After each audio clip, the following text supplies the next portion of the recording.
Was that you? You gotta get you some gas X. 1, 2, 3, ha, bit it, do. Do, do, do, do, do, do, do. It's Wednesday. I'm in Picks of the Week.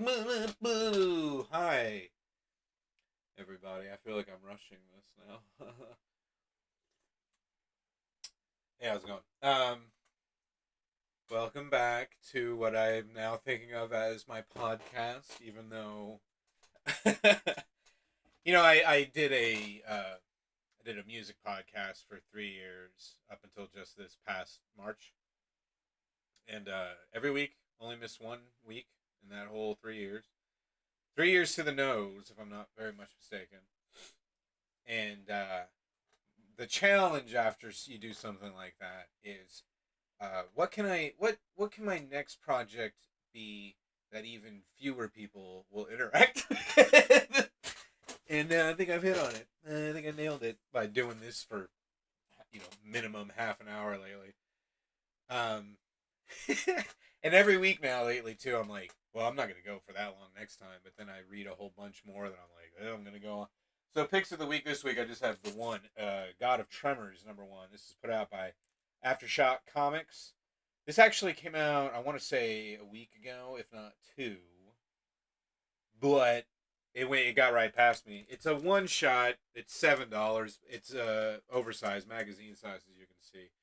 But it was in an ad for another book in it. I read another Aftershock book this week, and there was an ad for it, and I saw Peter Milligan's name, who I've mentioned more than once on this show, and I went, oh. And then I saw Peter Kowalski's name, and I went, oh.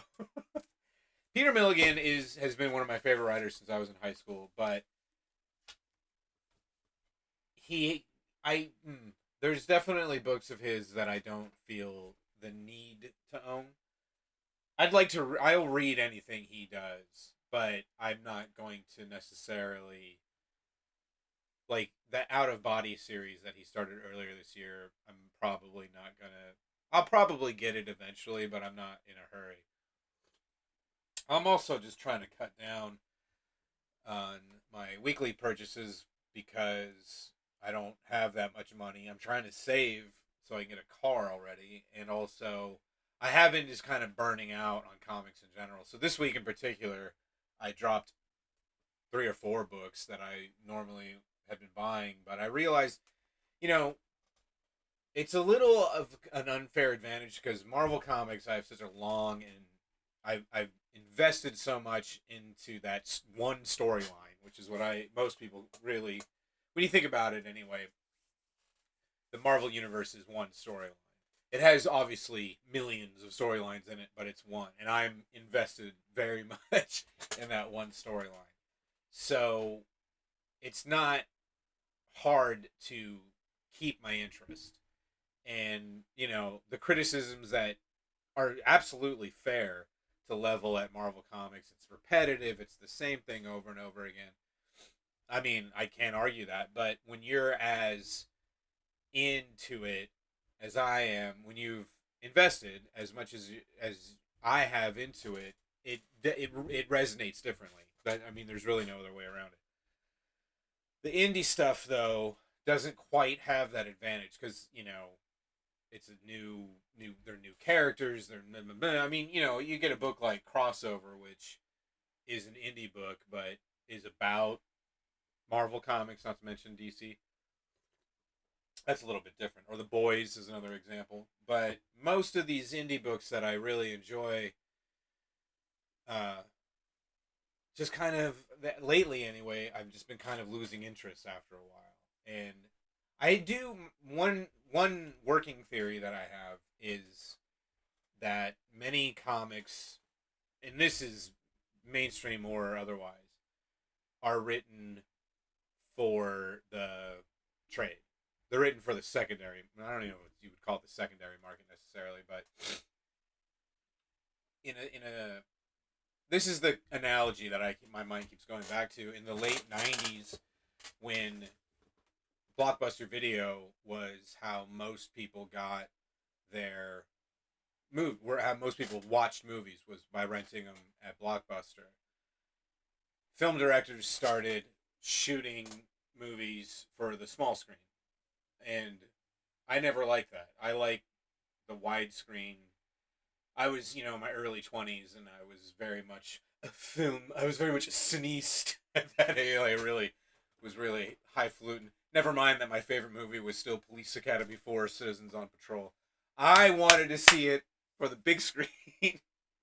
But there were directors at that time like Wes Anderson and Martin Scorsese, obviously, and the Coen brothers, who, when you watch their movies on video, they would go to pan and scan, which looks like garbage.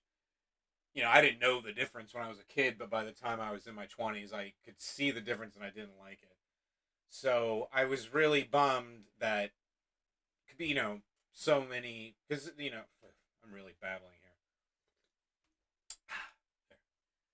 I'm sure that coffee will keep me from babbling. Okay, back to what I was saying. So, since movies were making their money in the home theater market, they started shooting movies so that they were more. The format was similar, which defeats the whole purpose of movies. It's still a dumb idea in my estimation. But thanks to science and technology, now everyone has a widescreen TV at home. So that hasn't been an issue for at least 10 years, if not longer. Comics are kind of a similar thing, and I see this definitely when since I still often read comics from the 70s and 80s. I definitely see it. But superhero comics anyway, were very soap opera attic. Soap opera attic, is that a word? And one storyline would end and another would begin. You know what I mean? It was not they were not chapters in a book. It was one, like I'm saying before, one storyline. And characters come on, characters come back, and characters go bleh. And then the indie books would tend to be, smaller, but still in that monthly format. The monthly format has gone out the window for at least, now I want to say, for like 20 years. The comics industry, as it was known in the 20th century anyway, when I was a kid, the late 20th century, took a big dump in the late 90s. In the early 2000s, the industry kind of had to start building. Well, I don't know much about the industry side of it, but certainly on the artistic side of it, you started seeing a lot of shifts in how comics were thought of and how comics were produced. The Watchmen was already 20 some years old by then, but that first generation of creators that book really influenced, and same with Dark Knight was a big influence on that too. But I think Watchmen in particular, because Watchmen was one of the first books that was very much told in chapters, and is Time named it like one of the greatest novels of the 20th century, even though it's a comic book, which is not a bad word. But yeah, I mean it does read more like a novel than your average comic book. So I think, and then also around that time, big box bookstores were a thing. Bookstar and Barnes and Noble and Borders were getting bigger and bigger, and they were stocking graphic novels, trade paperbacks, as I've come to think of them. Sidebar: when I was young, a collected edition, like if you took 12 issues of a comic book and put it into a collection, that was called a trade, short for trade paperback. If it was an all original material, as Will Eisner's A Farewell. No, wait. What is Will Eisner's? Contract with God, which I think is considered like the first graphic novel. That was all original. It was one story, and it was all original material. That was a graphic novel. And then the term graphic novel just got sort of replaced comic book by the intelligentsia. Which, as a smart person, I was like, no, it's a comic book. It's not a bad word. Anyway, I digress. Who, me?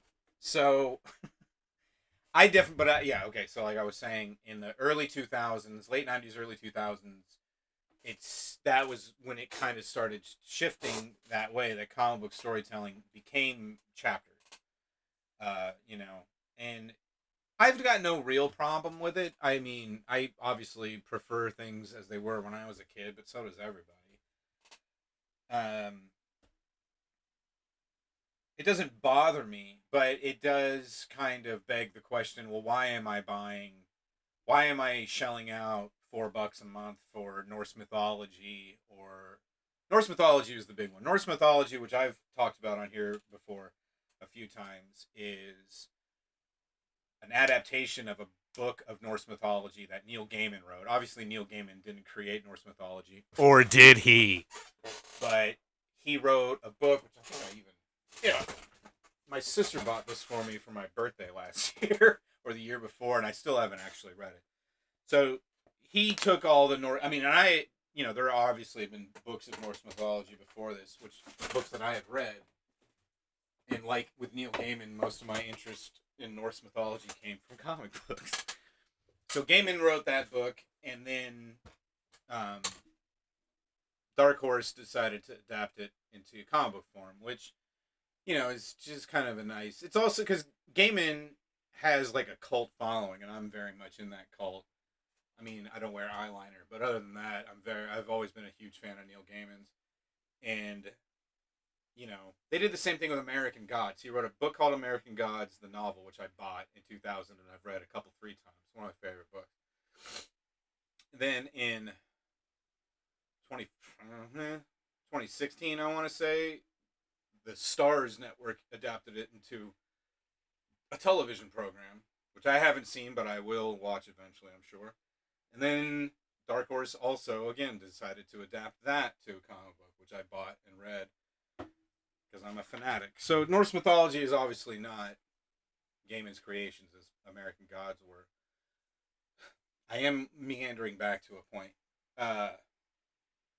So I've been reading the comic book adaptations of Norse mythology, even though I haven't actually read the book yet, because most of them are drawn by P. Craig Russell. Or P. Craig Russell is heavily involved, as he was with the American Gods adaptation. I think there's different artists, but Russell draws a lot of them, or at the very least is, like I'm saying, he does the cover. I don't know. P. Craig Russell is more known as an artist, but he works kind of slowly, so he's not cranking out monthly stuff. But they have good. I think that's what it is. He's adapting. He's writing the script and doing, I think, some of the art, and then they have other really good artists. But a lot of the issues just kind of stop. There's no the end. There's no coming next issue. I don't need any of that, like I'm saying, but it really just reads. It doesn't even read like a chapter in a book. It just reads like they just took 22 pages at a time, and because eventually they're going to put it into a graphic novel, and then that's where most people are going to read it. Most people don't go to the comic book store every Wednesday. Most people buy in trades. I buy a lot more trades now because they're published a lot more. When I was a kid, good God, count how many times I say that, and if I get to 15, I get a free sandwich. When I was a kid, trades were not impossible to find, but for an 11-year-old, they usually cost too much, and they just weren't as popular. Most people already had the collected editions. Where they would put out Marvel when I was very young. I want to say this is like 88, maybe 87. Marvel started printing the Marvel Masterworks series, which they still do, which started out as hardcover collections of the Silver Age stuff. And I think they still do them in hardcover, and they're very nice and they're very expensive. And now they started doing paperback editions, which are still very nice, but obviously not quite as expensive. And that back then though, that was because they were reprinting stuff that was 20 years old and very hard to get your hands on because they were starting to skyrocket in value. The first X-Men and the first FF and all that stuff. Starting to those were already worth a lot of money. Now reprints are just the stock and trade. I think Marvel probably makes most of its money selling stuff that it's already sold a million times. So my point is, like with Norse mythology does, there's a lot of Image and Dark Horse. I mean, there's still Dark Horse books like the Black Hammer series, which are very much a monthly book that I'm still very much enjoying. But yeah, books like Norse mythology, I was like, I don't need to buy these every month. I can just wait for the trade like everyone else. I have so much to read, and also, yeah, I don't. I think I might have mentioned this. I was just kind of burning out on comics. That was picks of the week. Good lord, that was a long way to go for not much. And now picks of last week. So I did like. I'm also just kind of want to get this over with so I can go read.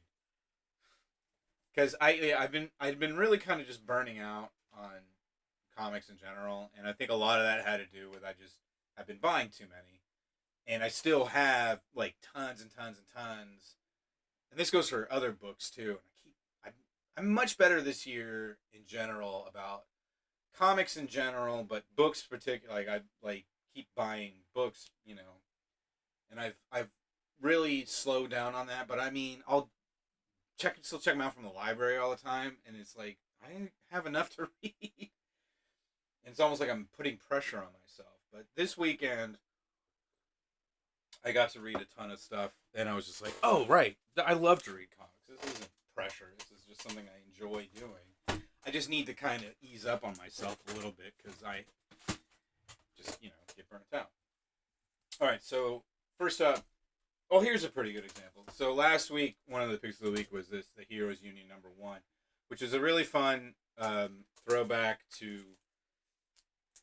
I don't know what. I mean, I guess this would probably be like kind of. It was more reminiscent of 80s comics, maybe 90s, early 90s comics, which is right in my wheelhouse. And it's co-written by Roger Stern, penciled by Ron Frenz, and inked by Sal Buscema, who are all Marvel guys from when I was coming up.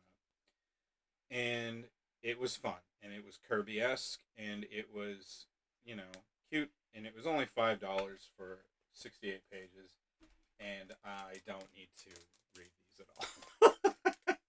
There's something about, at this point anyway, it's clear to me that as much as I enjoy superheroes, what I really enjoy are the Marvel superheroes. And so if it's not the Marvel superheroes, I'm not that interested. This is a very niche thing, and I'm starting to see more of it. That's the other thing too, is that like books, like I really like books like All Time Comics, because they're doing 80s and 90s stuff, but it's very tongue in cheek. It's there's swearing.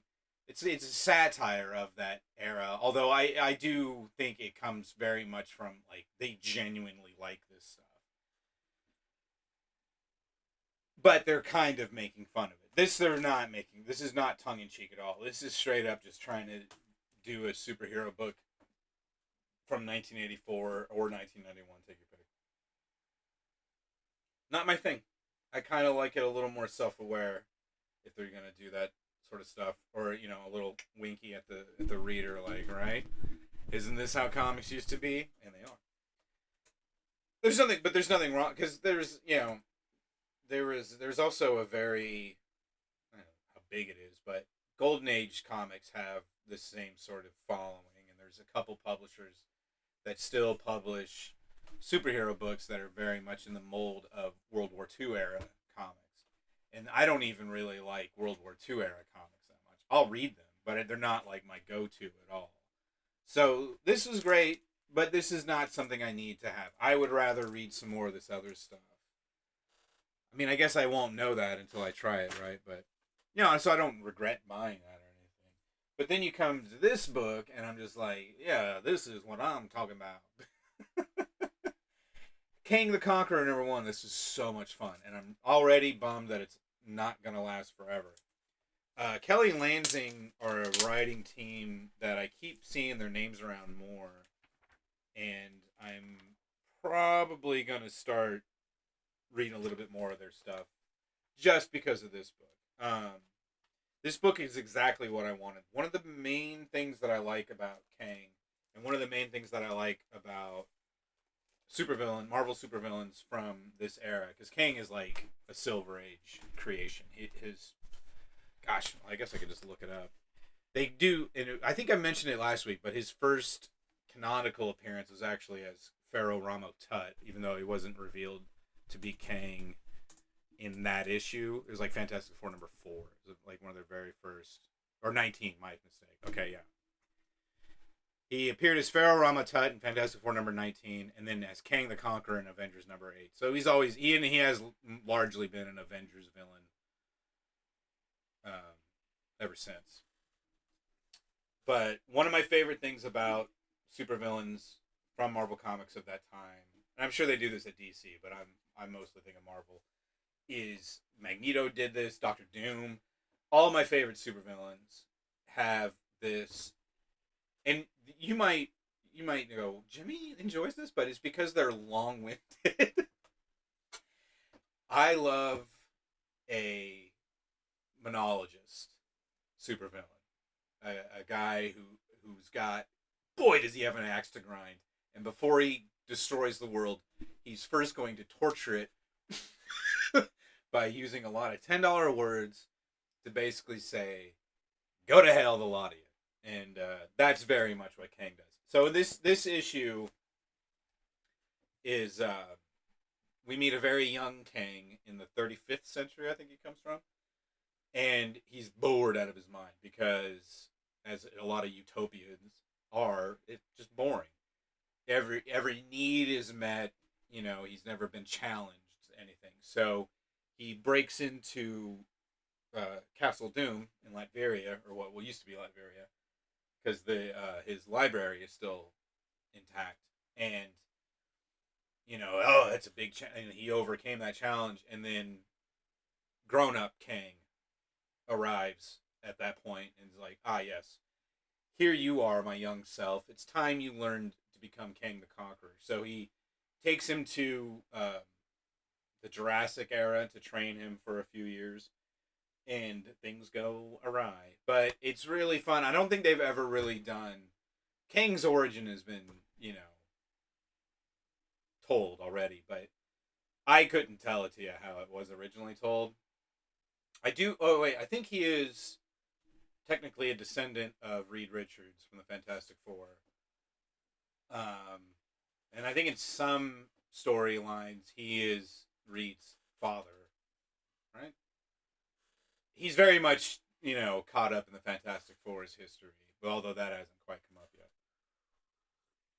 But again, like I say, it's a lot of these foolish mortals and all that sort of thing. Oh God, I love all that stuff. Magneto is a big one. Doctor Octopus is another one. I love a villain who really has an axe to grind. The strong, silent type. I like those in the heroes, but the villains I like to be a guy who normally like, shut up. Another really fun book I read was Beyond the Breach #1 and 2. This was exactly what I had hoped. I thought it was it. I had said, and I think I'd said this last week, that it looked like a very similar story to. Or did I say this last week? I may not have. Very similar to the Stephen King story, The Mist, which I believe is a novella or possibly just a long short story. I don't remember what book it's collected in. It's kind of early. I want to say it's in Skeleton Crew. I was a big Stephen King guy back in the day. I mean, I still really, his early work still really, I think of it fondly, but I haven't really, that was like the first, his first like 20, 25 years, I'm all bored. But by the early 2000s, I was like, it's kind of the same thing over again. But he had a really good novella called The Mist, which was then adapted into film in 2008, 2009. The great Thomas Jane, who once played Frank Castle, the Punisher, tied that back into the comic book thing. And I think I like the movie even more than the book. Oh, and Marcia Gay Harden is in that movie. I was like, how did she top her performance in Miller's Crossing? I don't know, but she did it. Uh, so yeah, it's a very similar thing. This young lady here is our protagonist, and she's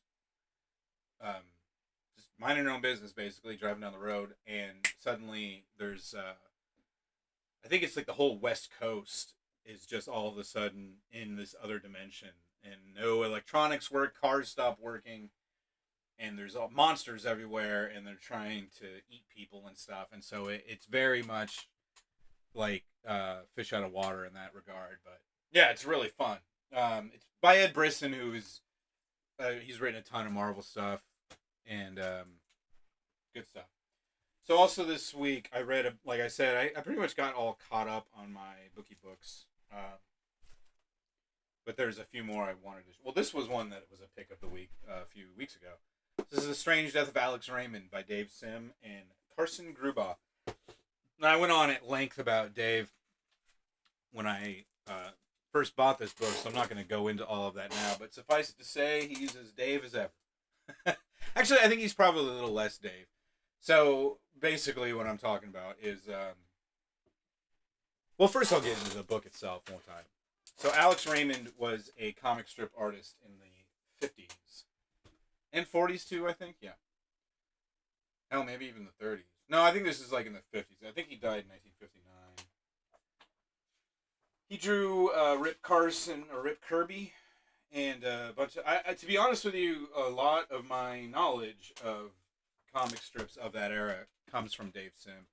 He did a book called Glamour Puss in the late aughts to the early teens, and that was where, like I said, I didn't know the Heart of Juliet Jones and all these comic strips. I mean, I was vaguely familiar with like Hal Foster and some of these other guys and strips like Prince Valiant, who I think that was Hal Foster. Hal Foster. What's weird though is, and it's weird to think even now, is that those guys were that was a huge deal back then in the you know the golden age of comics. Newspapers were still how a lot of people got comics, and people loved comic strips. And these guys drew these very long, you know, it, they weren't cartoony at all. They were very photorealistic. There was a particular phrase that he uses to describe their art. It's undeniably very good stuff. It's just stuff that I'd never got photorealistic. Yes, stuff I never really got into. So Alex Raymond and Stan Drake were colleagues, apparently somewhat rivals. And they were both into sports cars. And Stan Drake had just bought a brand new Corvette, and I think this was in 1959. I guess I can just look it up instead of keep referring back to that. And 1956. 1956, Stan Drake and Alex Raymond went for a drive in Stan Drake's new Corvette, and Alex Raymond wanted to drive for a while. Took it for a spin. He drove into a tree. Stan Drake lived. There was talk of some of his ears got severed off, which I think is apocryphal. I don't think that actually happened, but it's one of those things that is such a weird detail that it's kind of survived. But he lived. Alex Raymond sadly did not. And so, back after Cerebus ended, Dave Sim had gotten really super into this photorealistic comic strip stuff, and he started. The subtitle of this is, let's see,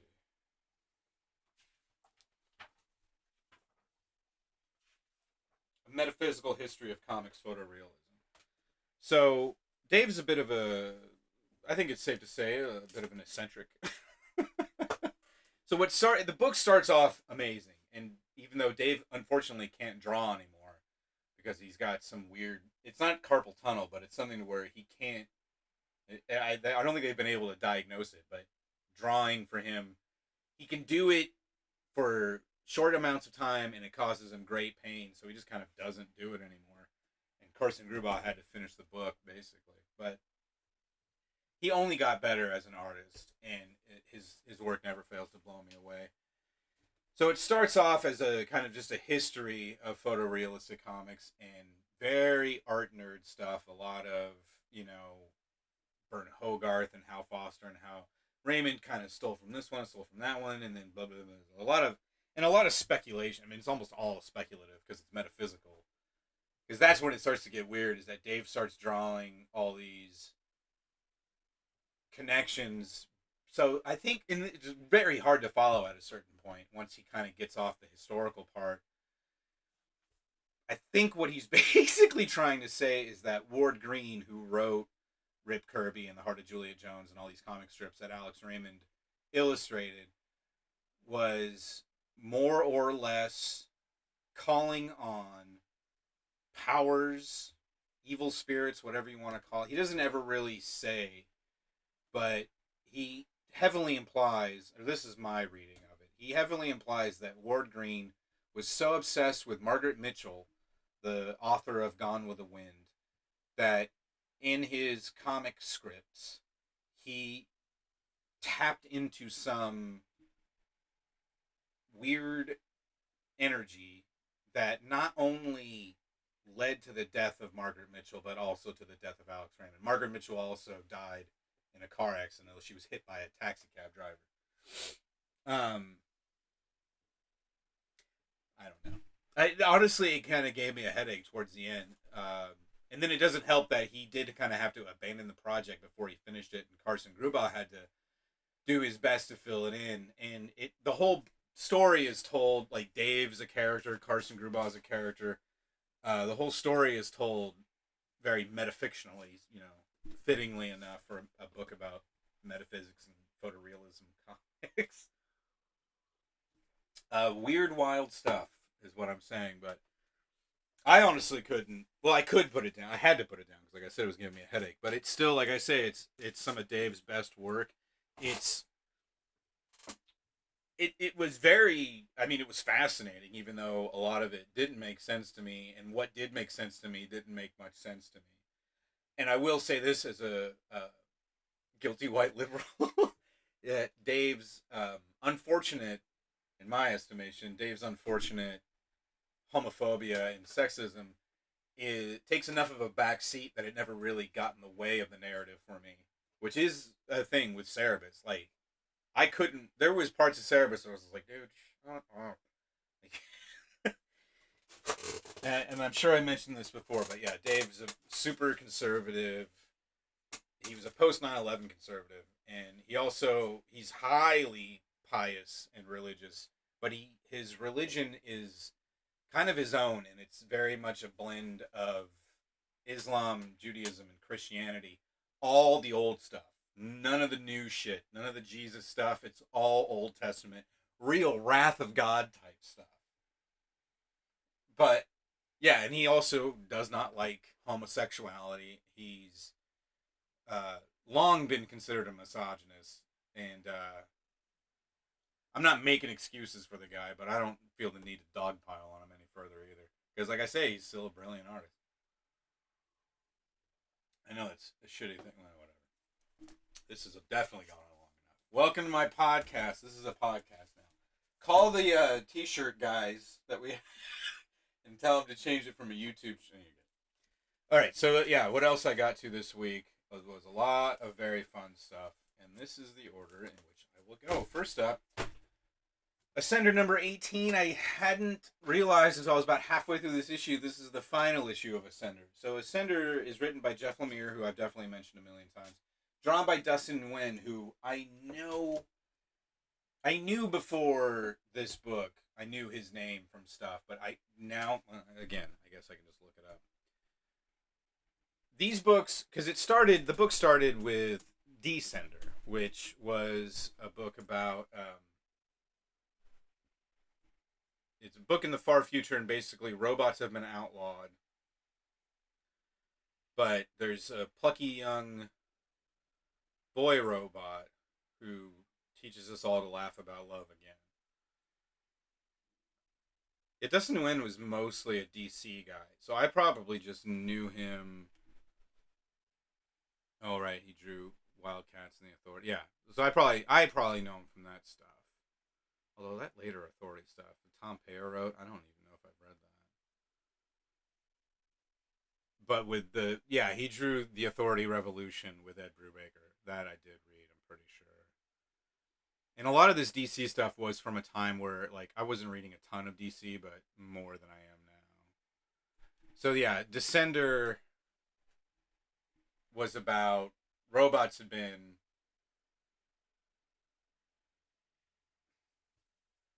if I remember this right, it was these giant robots descended out of nowhere and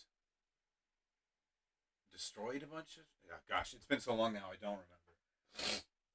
Ascender was the follow up to that, though. Ascender went into more of a fantasy direction, where Descender had been sci-fi.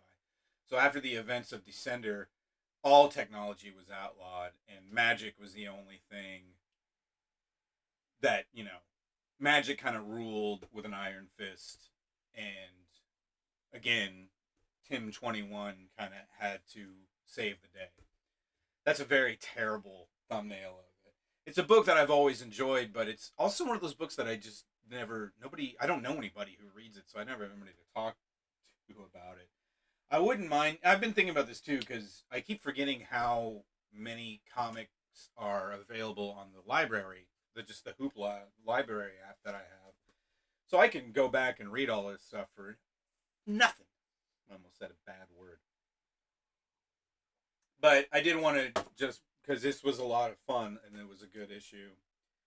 And yeah, good book. I really like the very end. I'm not going to spoil it, but for not being able to retain all of that, it was good. I also read the Free Comic Book Day Avengers. What am I going to say? Free Comic Book Day was the 14th of August, and I always really, I mean, I get all the whatever, I'll get all of them.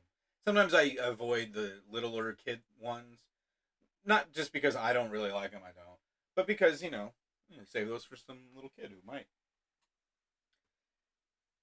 But what I really like about Marvel's Free Comic Book Day stuff, and this has been true for the last few years, is that when Free Comic Book Day first started, they were just kind of who cared. I mean, they were great to get civilians interested in this stuff, but as a hardcore nerd, I was like, yeah, this is like they would just like throw reprints and crap like that. And it wasn't long before they started putting in new material, stuff that you didn't need, like you could live without, but that does connect to what's going on in the books, which is cool. I mean, and that makes sense because it's like, hey, we want you to come start buying these, so here's where you can jump in on. But it's not just it's an actual story unto itself. So yeah, Jason Aaron wrote this. This is leading to the Dark Ages, which I believe is the next Marvel crossover thing. So, and Deathlock features heavily in this story, as does the God Quarry, which is a great creation of Jason Aaron's for the Marvel Universe. There's also a bunch of alternate Earths talked about in here. One of them is a new one. This is, what Earth is this? Earth 10222, which is an Earth wherein Atlantis rules the world. So these are the Atlantean Avengers. Woo, daddy, that's what I like. And then the Hulk story in here is, oh man. So there's something of a shuffle going on at Marvel right now because Donny Cates has been writing Venom for the last few years, and Al Ewing has been writing the Immortal Hulk for the last few years, and they're switching off. So now Al Ewing is going to write Venom, Donny Cates is going to write the Hulk, and one of the first things. So Immortal Hulk has been great, but it's very much a horror book. It's really more a psychological treatise on Bruce Banner and all his many identities, as well as his many enemies. But in the first page, the Hulk throws a train at MODOK. This is what I want. I love the Immortal Hulk. It'll go down as one of the greatest Hulk books in the history of that book. But I want Hulk Smash Hulk. That's my favorite Hulk. And I'm getting it, and I couldn't be more excited. I almost didn't buy this book. This is Superman and the Authority #2. The only reason I bought the first issue, well, not the only reason, because Grant Morrison is writing it, and I'm a big fan of his work. But the Authority I liked because of the Midnighter, who is essentially gay Batman, but way more badass. And he does not show up in the first issue at all. So I was like, when this came out, I looked in the store, I looked through it, and I went, okay, Midnighter's in this, we'll take it home. And I'm very glad I did, because it's very good Midnighter. And also Apollo is in it, who is essentially gay Superman. So that makes sense, right? I also didn't realize, and they've been in DC right now, Clark Kent is retired. He's no longer, so he had revealed his identity to the world, and then I think at this point he's got the Reed Richards going. He's not really Connor Kent is now Superman, I believe, or John, his son. I don't remember. Somebody else is kind of like taking over Superman duties. And so Superman, Clark Kent, is kind of semi-retired, but he's putting this team together to sort of help keep an eye on things, and it's sort of like a Black Ops almost team. And Manchester Black has been in this issue a lot, or in this story a lot, and I don't even know where that character is from. He might be from the Authority, but I don't think so. But Steel's niece, anyway, I think she's still going by Steel in this, is in this, and she's also great. But honestly, just having the Apollo, or the Midnighter and the Apollo, not at the Apollo, that's a different book. Great stuff. This was a bummer. This is the final issue of Runaways, which I also did not realize. As well, Ascender, like I said, I was about halfway through it, and I went, "Oh right, this is the final issue." I didn't realize this was the final issue until the end of this issue. But yeah, the Runaways is done, and I gotta say, I think this might be the best run of Runaways. Even though there was a time where I stopped buying it and was only reading it on the app, it was so good that I went, "Oh no, I have to go back to buying this monthly." So, oh shit, it's also. The corner has been folded up. Oh no. So, I mean, I won't go into huge detail, but Chase is no longer on the team. Carolina left, and Nico doesn't even have her staff anymore. So the rest of the kids are still, a team. And this is always every time Runaways ends or gets canceled or whatever, they have a big. And it's from the beginning.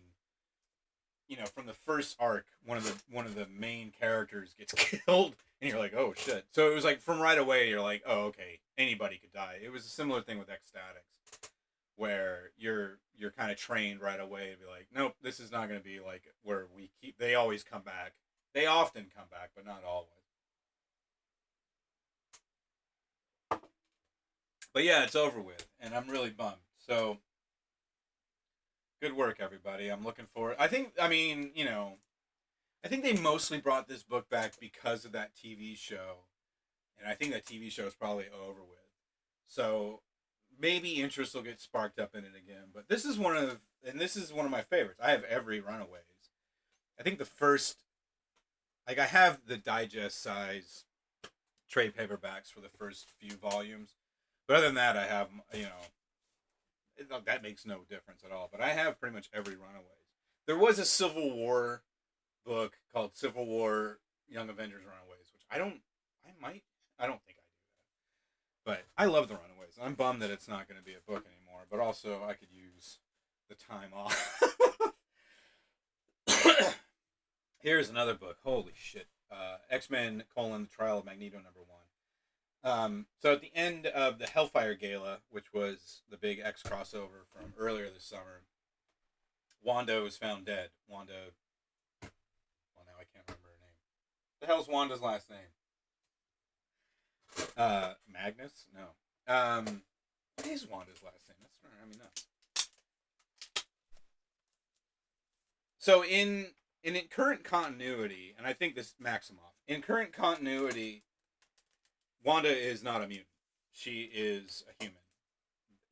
Quicksilver and she are not. For years, when they were first created, Quicksilver and the Scarlet Witch were the children of Magneto, and were founding members of the Brotherhood of Evil Mutants. And there's a callback to that in here, which I love. And I don't know.